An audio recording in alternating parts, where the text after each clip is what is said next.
How do you speak fluently in English? How do you speak confidently in English? How can you improve your English communication skills?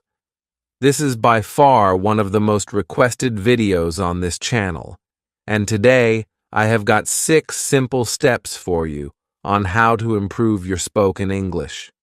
Now, I don't come from an English-speaking household. Everybody in my house actually speaks or communicates in Hindi. But when we were growing up, my mom paid a lot of attention to improving our spoken English. She made a lot of effort. She made us do so many different exercises, learn everything about grammar, sentence structure, all of that jazz, to basically train us to speak well in English. Now, I understand that a lot of people do not have the privilege or the environment to grow up in a space like this, which is why the steps that I'm sharing with you today can be tailor-made to fit your situation, no matter what situation you're in, to improve your spoken English at any age. So, hit like, hit subscribe, and let's get started. Now, before we get on with the tips, have any of you guys ever wondered why we are not able to speak well in English, despite the fact that most of us have English as a subject in school, and most of our textbooks are also actually in English? Well, there are 2 potential reasons for this. One is that we are taught English the wrong way in schools. It's just a subject. We don't have enough incentive to want to make it a part of our lives, and that's because whatever we are taught in English is, well, pretty boring, and everything is done for the purpose of getting good grades. So, that kind of sucks all the fun out of learning a new language. There's this research by Dr. Stephen Krashen, which suggests that you become fluent in a language when you interact with things that are so interesting in that language that you forget that they are not in your native language. But that doesn't really happen in school. And the second reason is that English is just not a part of our day-to-day lives, right? You are surrounded by people who speak in your native language. So if you grow up in North India, that's most likely Hindi. If you grow up in Southern India, that's a bunch of different languages like Tamil, Telugu, Malayalam. Nobody is actually speaking in English. And so there's also not enough incentive for you to make yourself uncomfortable enough to speak a different language. Because of these 2 reasons, what ends up happening is that you become this person who always gets anxious when they do actually need to communicate in English. Now, whether we like it or not, English is more or less a universal language. It is the language of professional communication. So, I want you to overcome your fear. I want you to start getting confident while speaking in English and become fluent in this language. Our environment has a huge impact on how we speak and what language we speak, and what we hear is how we think, and how we think is what we speak. There's another research by this German scientist, Dr. Kathleen Wermke, who found that babies as young as 2 days old understand the tone of their native language. She analyzed the sound of crying of 60 newborn babies and realized that it actually resembles the melody of their native language. This means our environment starts to shape us since we are born. So, if you really want to change your old habit of not communicating in English, and if you want to learn the new skill of communicating in English, you have to start incorporating it into your environment, right? And the easiest way to do this is to change the medium that you consume content in. So, whatever you're watching, try watching it in English. The reason that I am so fluent in English and have gotten better over the years is because I primarily consume English content. All the shows that I watch, any YouTube videos that I watch, anything that I am watching in terms of the news, etc., everything is in English. I consume content primarily in English. The only time that I'm consuming Hindi content is when I go to watch a movie in the theater. And as a result of that, I am able to pick up all of these different cues. I'm able to improve my sentence structure on the go, and everything becomes better just with simple practice, simple exposure therapy. I just expose myself to the English language on a continuous basis, and that's exactly what you need to do. Even if you don't understand it completely, even if you understand parts of it, it actually starts by exposing yourself to more and more content in English. For example, if you like personal growth content, watch YouTubers who create that content in English. If you're trying to build a fitness routine, watch creators who are giving you advice on fitness in English. Whatever you enjoy, consume that content in English, and then you'll automatically start to enjoy consuming English as well. Now, doing this actually helps you in more ways than one. One, you get used to listening in English, and over time, it will feel very natural, and you don't have to translate it into your native language. Two, it helps you learn the correct pronunciation of complex words. And three, you learn the informal terms or slang that people use in everyday English. You have to understand that how you write in a language is very different from how you speak in a language, right? When you write in Hindi, you are writing should, pure Hindi. But when you communicate or speak in Hindi, it's a very colloquial, slang-based version of Hindi. It's not should Hindi, right? That's the same thing with English, and consuming content actually helps you understand what conversational English sounds like. And four, you actually gain interest-specific vocabulary. Over time, your vocabulary and your knowledge of the different words used in the space increase.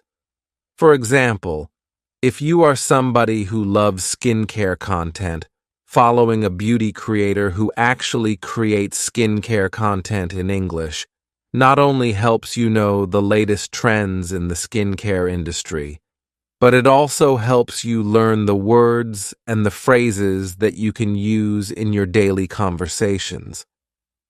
Another thing I also recommend doing when it comes to consuming content is reading more books in English. This can easily help you add 300 to 400 new words to your vocabulary every time you finish reading a book. Reading books also helps you improve your sentence structure and your grammar, and that's a double win. Every other tip on this list is irrelevant if you don't actually practice speaking in the language you want to get fluent in. You can consume content, read more books, and watch more videos, but if you're not actually speaking, well, then you're not improving your English. Now, most people who are not well versed in English try to avoid speaking in English in social settings because they're too afraid to make mistakes. They're afraid that they are going to freeze mid-sentence or say something that will not make sense. But most of all, people are just afraid to make a fool out of themselves. This fear is completely valid, but I'll say it again. You cannot get fluent in English unless you start speaking in English. Now, I'm not immediately going to ask you to go to a room full of people and just start speaking. That's not what this is about. One of the easiest and safest ways to practice your English speaking skills is by using a process called imitation, where you basically watch a piece of content in English and then try to summarize or speak about it in your own words. I would suggest going a step further and recording yourself while you are doing this exercise. So, let's say that you watched a 5-minute YouTube video. Once you've watched it, you're going to come back, sit in front of your phone, switch on your camera, and then record yourself summarizing what you just watched, but in English. Now, this actually serves two purposes. One, it acts as your video journal, right? You need to see that you are improving to stay motivated. Sometimes you get so obsessed with your final goal that you don't realize how far you've already come, and when you record yourself, you can easily track your progress and stay on track and stay motivated. 2. Speaking in front of the camera like this gives you a very different kind of confidence. You feel much calmer in social settings than you usually do. So, this is not just a tip to improve your English speaking skills, but it is a complete personality booster. A few other exercises you can try doing with this video journaling method include describing your day. At the end of every evening, switch on your phone camera and describe how your day went in English. Another thing you can do is choose an item in your room and spend 2 minutes describing that item or speaking about it with whatever information you can come up with while you're recording yourself on your phone camera. Both of these also serve the same purpose. Keep in mind that when you start out with this exercise, you will probably speak well for 30 seconds or a minute, and after that, you will want to switch to speaking in your native language. That is where the real challenge begins. You will most likely fumble a lot.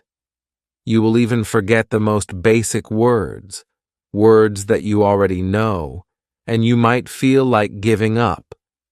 But once you start doing this for a week straight, I promise you that you will get better. And because you're facing all of the struggles in the privacy of your own room, nobody else is seeing it.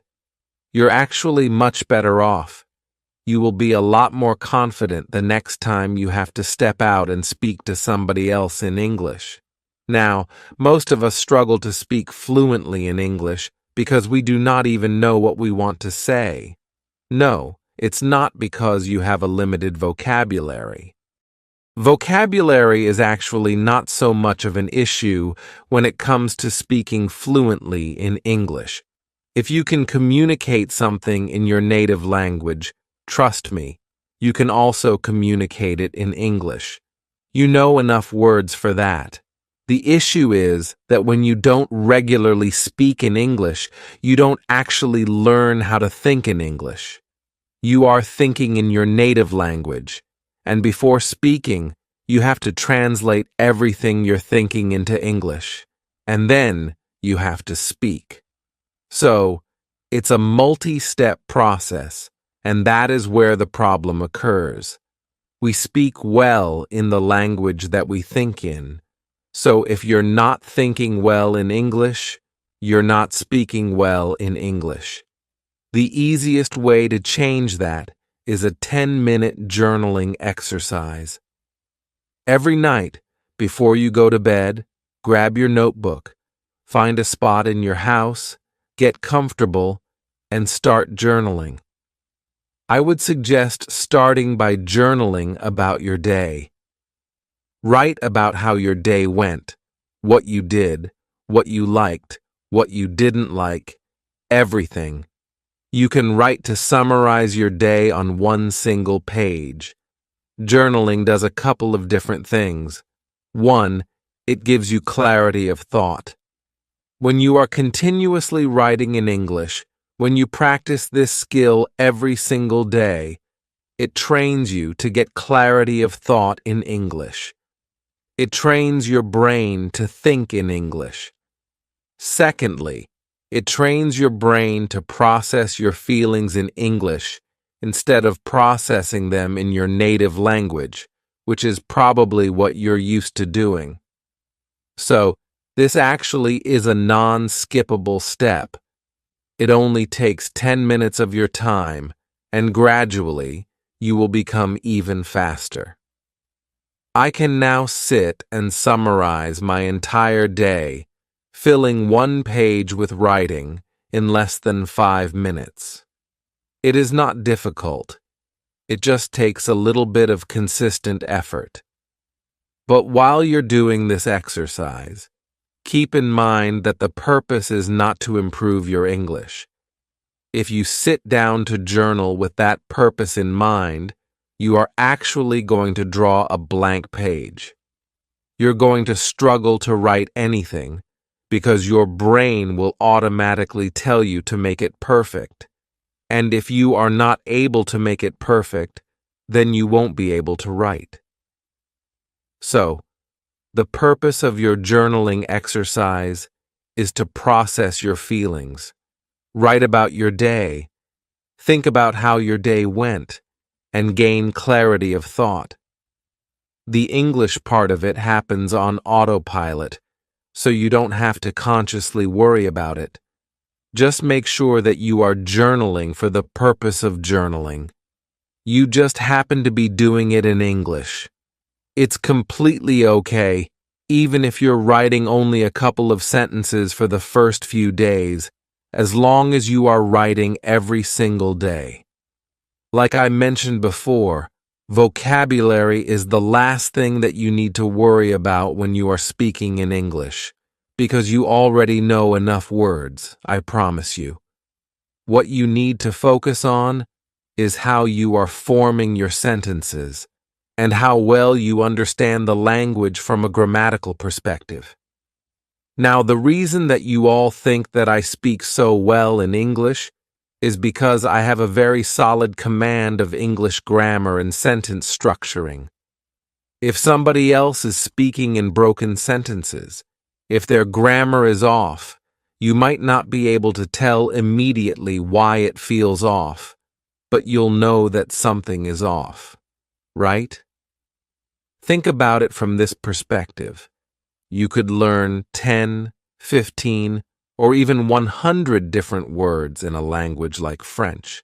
But does that mean that you can speak well in that language? Well, probably not, which is why you need to focus more on improving your grammar and your sentence structure. How do you do that? One is by reading books, obviously, because that does help you understand how sentences are strung together and what good sentence structure looks like. This all happens on autopilot in your brain. Just reading more in English will help you get there. This is because before a book is published, multiple editors go through several different rounds of editing, and the goal of each of these editors is to produce an easily understandable, error-free book. This is why it is one of the best sources to work on your grammar and sentence structure. Another thing you can do is use this tool called the Hemingway editor, which is free to use.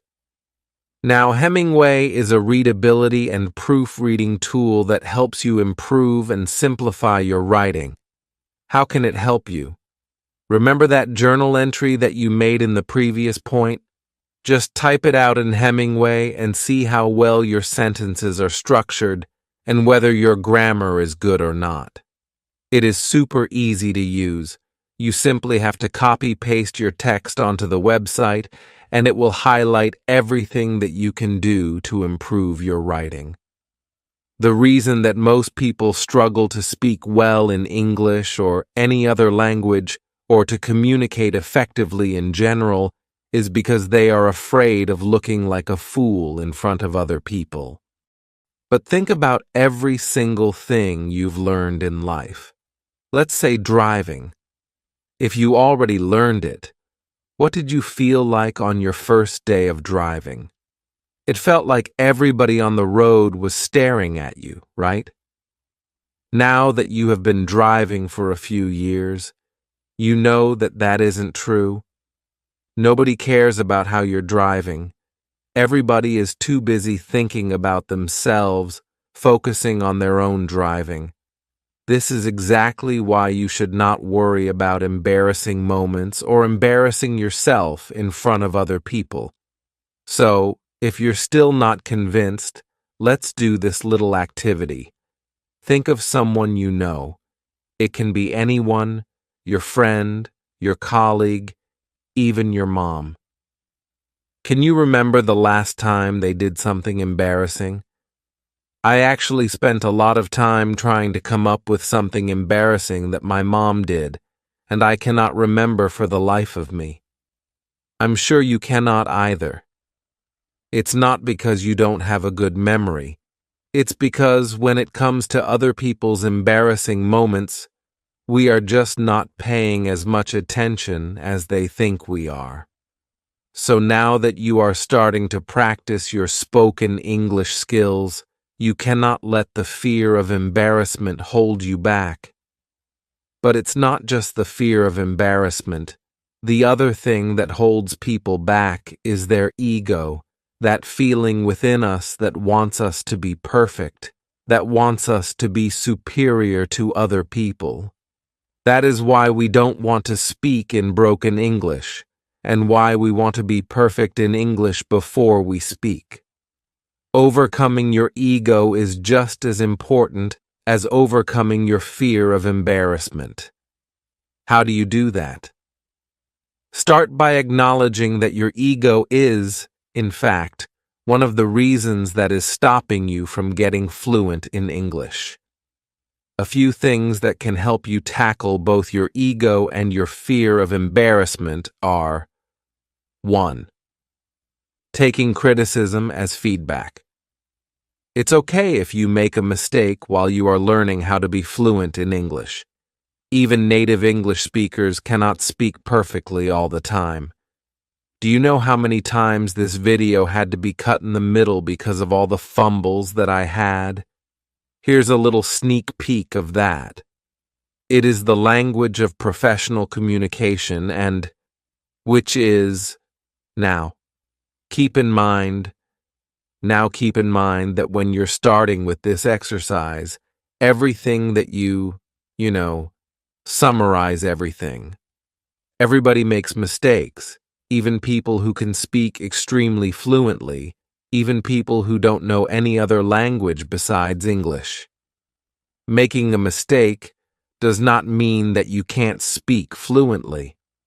So, if somebody is correcting you, if somebody points out a mistake that you've made, take it in stride. Take it as a learning experience, and you will not feel embarrassed anymore. Also, when you take criticism and feedback confidently, instead of shying away from it or getting defensive, you actually come across as a very confident person. 2. Remember that speaking fluently or speaking well in English is not a sign of being smart. You are not dumb if you are unable to speak fluently in this language. Most of the time, we feel that if we speak in broken English, others will think we're not intelligent enough and will see us as inferior to them. But that's just not true.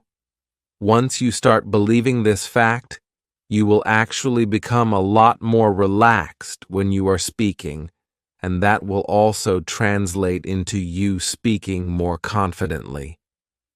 I've already spoken about the importance of this. You speak well in the language that you think in. If you are thinking in your native language, you will speak well in your native language. If you are thinking well in English, you will speak well in English. Now, most people are not able to do this because, let's say, every exercise that I've spoken about so far, You will do it for 5 to 10 minutes a day. But then, what about the rest of the time? How do you speak well the rest of the time? Because 5 minutes a day is great. It's great to begin your practice, but it's probably not enough to change the way your brain thinks. So, there are a couple of different tips that you can actually use to train your brain to start thinking in English. What happens when you think in your native language and you're communicating in English? Like I mentioned before, you think of a response or whatever you want to say in your native language, then you translate it to English in your mind, and then you actually have to speak it aloud in English while that translation is still going on in your head. That makes it really confusing. A few things that you can do here, and try these out throughout the day whenever you remember, will actually improve your spoken English a lot. 1. Describe the moment that you're in. Let's say you're speaking with somebody, and you remember, oh, I need to communicate in English. Go ahead and start by describing your present moment. What are you doing at the moment? Whatever is happening around you, start speaking about that in English. I know it might sound a little awkward, but you can do this very easily if you're communicating with friends who know that you are trying to improve your English. Or, let's say you're talking on the phone and you remember something about work. Try and tell that information to the person you are speaking to. I'm getting ready to go to work. I have this presentation today, and I have to deliver that effortlessly so that I can work on my promotion. Something like that. This basic activity actually helps you consciously change your thinking language from your native language to English, and over time, it becomes a very automatic process. 2. Think out loud. I know you can't do this everywhere, but when you are at home and again, you suddenly remember that you need to communicate better in English, whatever you're thinking, just say it out loud. But say it in English. This way, you actually get used to hearing yourself speak in English, and thinking out loud also helps in case you unconsciously switch to your native language. It will happen a lot, but with practice, it will become easier. The third thing you want to do is make English your background score. Growing up, you were not even trying to learn your native language. It was always there in your environment. You unconsciously, subconsciously learned it and absorbed it, and we want to do the same thing with English. You can really easily do this by making it your background score. This simply means that you play English songs, English podcasts, English conversations, or just English content in general in the background whenever you are doing boring or mundane things, or when you're doing your day-to-day chores like cleaning your room or doing your laundry. Even if you're not listening to it consciously, your brain will actually pick up on the sentence structure, the grammar, the words, and the phrases, and it will get used to listening to and thinking in English. English fluency is like any other skill. It is learnable if you are willing to put in the effort. But our standards are ridiculously high when it comes to becoming fluent in English, and this leads to a lot of frustration and feelings of demotivation, which can make it hard for you to continue your journey. To tackle this, you need to accept the fact that it will take a few months for you to reach your goal, to reach a new level of English fluency. Have that patience. Show yourself that kindness, and just keep doing all of these 6 things that we spoke about today. That was it from my side. I hope you enjoyed this video and took away something from it. If you did, Make sure you check out this video, because YouTube says that you're going to love it as well. I'm going to see you very, very soon in the next one. Bye.